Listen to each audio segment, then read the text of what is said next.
How you doing, everyone? Novabug here, and a good foursome evening or morning to you. So we had our horror games, didn't we? We had October, got October out of the way now, and now we're into November.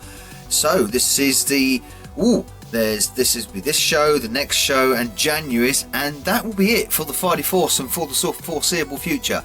So 1, 2, 3 more shows left, not 4, 3 more shows left for you to participate into the foursome, to dive into the foursome, if you will. Those people that dived into the foursome last time, and thank you very much for all of your entries. We had Yellow Belly, I'm going to read them off my phone here. Yellow Belly, thank you very much, my friend. 3D Monster Maze, what a pick. On the ZX81, I think he picked it as well. Excellent, an alternative game in there on the Amstrad 2 as well. We had Down the Rabbit Hole, with very amusing jokes of reacting to certain questionable pop culture figures. Weebob, thank you very much again for your entry, fantastic. Crow, Wandering Through the Woods, with some decent entries there. Friday the 13th on the NES, I believe. Bangkok Ian, slightly had a few tipples in a bar in Bangkok, I believe. So thank you very much, Ian, for that, and was quite amusing. And of course, Technic Retro, with a couple of Amstrad picks in there as well, and brilliant stuff. Thank you very much, one and all. But the winner is a newbie to the foursome, and I think this might be the first female we've had on the foursome. Anyway, congratulations, 8-Bit Rach. You have won this foursome. Your first dip into the foursome, and she walks off into the sunset with the foursome medal around her neck. Fantastic. I thought she was going to go Amstrad at the beginning of it, the same as I thought Technic was going to go, but she didn't, and she chucked Doom in there, which is fantastic. I love the picks that she chose. I really love the picks. Soul Reaver, absolutely amazing. I love Soul Reaver. Oh Mummy, picking Oh Mummy, that was it. I mean, it's got to be the winner for me if you're going to pick Oh Mummy to put in that kind of thing. So Rachel, thank you very much. 8-Bit Rach, the winner is there, and it is in the link of the description box of the last Friday Foursome if you want to check her videos. Actually, there's lots of good Amstrad reviews. So, speaking of women, speaking of females, that's kind of what the question is sort of like about this time. Now, I'll have the same question for this on the other side next episode. So two episodes back to back, and they're kind of linked in a way. So the question is, your top 4 female protagonists. There you go. It's quite a simple one. Any game you want, from any era, any type of game.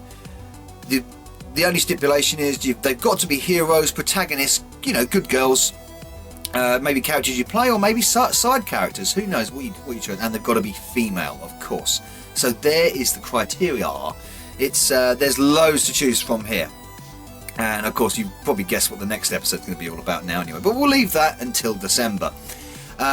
So my picks, my top 4 female protagonists in games. The first one for me would be, let's get the obvious one out of the way first. I mean, lots of people are probably going to pick this if they choose to participate, and that's Blaze Fielding from the Streets of Rage series. Ever present in all the Streets of Rage games, a key fundamental character alongside Axel in the series. And when you think of Streets of Rage, you immediately think of Axel and Blaze, don't you? And everyone loved playing as Blaze, the flip kick that she does in the game, and everything else, and the character backstory, ex-cop, all that kind of special investigations, I should say, and then reinvigorated, of course, for Streets of Rage 4. A very memorable character, a greatly well-designed character, very familiar. You can always tell what character you're looking at when it comes to Streets of Rage. That's Blaze. The typical look, the red outfit. A great character and a very memorable character. So, moving on to my second pick. And my second pick is there's lots of characters I could pick from this series. Many great female characters from this series. That's the Final Fantasy series, of course, I'm talking about. And I'm going to pick Tifa Lockhart. Tifa Lockhart from the Final Fantasy VII games. So it's Final Fantasy VII, the original, and then you've got the Advent Children. Advent Children is actually a movie. You know that. The other one, the one on the handheld. I can't remember, bloody hell, it escapes me now. But of course the remake as well. And Tifa is a very deep character. You know, you're versed in the childhood lore of her, her loyalty to the cause that they belong to, her loyalty to her friends, and of course to Cloud as well. And I think Tifa is the imagery of Tifa is again very, very familiar, and it's the only character in the game that uses her fists, which is, you know, that's an excellent quality, isn't it? Yeah, I use me fists. I don't need a sword or a gun or anything like that. I use me fists, double hard. Great character, really well done, and very, very memorable, because you can see the fan art of Tifa all over the internet. Some of it a bit dodgy, some of it rather tastefully done. But again, very memorable character and a key character for the game. It's almost the fundamental, vital female character, apart from Ares, of course. Very fundamental character to the series. So, and that's my pick for the second pick, Tifa Lockhart. My third pick, well, you know, where would Mr. be? Where would the man be without the Mrs.? And that's Mrs. Pac-Man.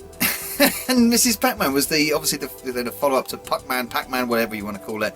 And of course, it took the arcades by storm back in the day. Mrs. Pac-Man did, adding a few elements to the tried and tested Pac-Man series, Pac-Man format, I should say. And again, gone down in absolute folklore. You know, put a pink bow on the top of the Pac-Man sprite, and it's Mrs. Pac-Man, of course it is. And yeah, many times played this in the arcades back in the day.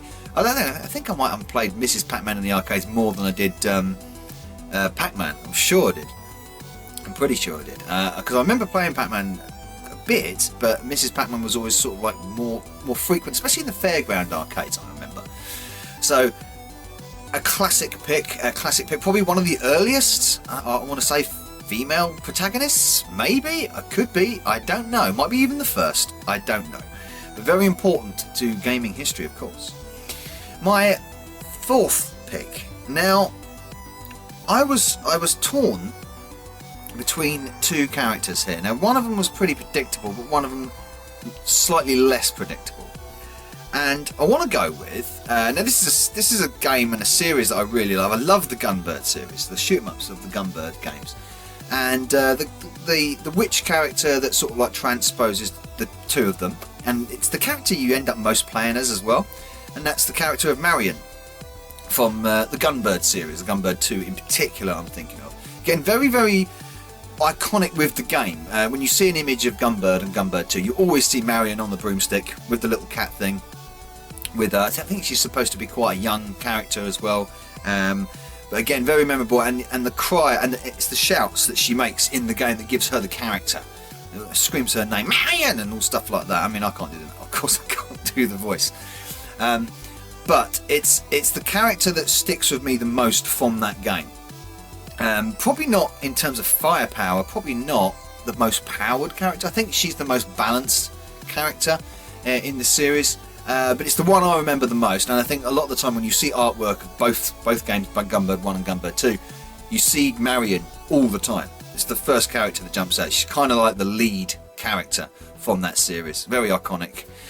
So there you go, those are my 4 picks for my top 4 female protagonists in video games. Now, it's over to you.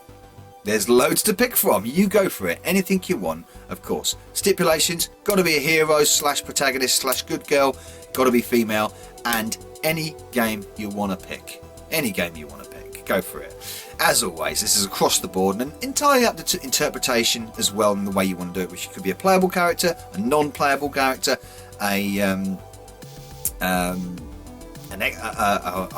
what's the computer controlled? NPC? Yeah, it could be an NPC. Anything like that. So this has been November's Foursome, not December's Foursome. We're not quite to December yet. This is November 2020's Foursome, Friday Foursome. If you want to participate, the links are in the description box. Please make your video response. Give me a shout. Tell me you made a video response, and I will post your link in the description box of this very video. Put it on my Discord. Put it on my Facebook. Maybe give you a tweet. Get your exposure out there if you want to get involved. Whew, Foursome is the Foursome is you can feel the Foursome is coming to an end now.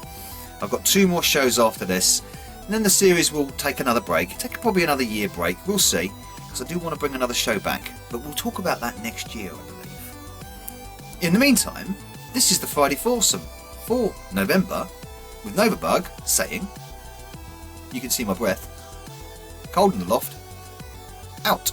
Hey, Novabug here. I do hope you enjoyed this video.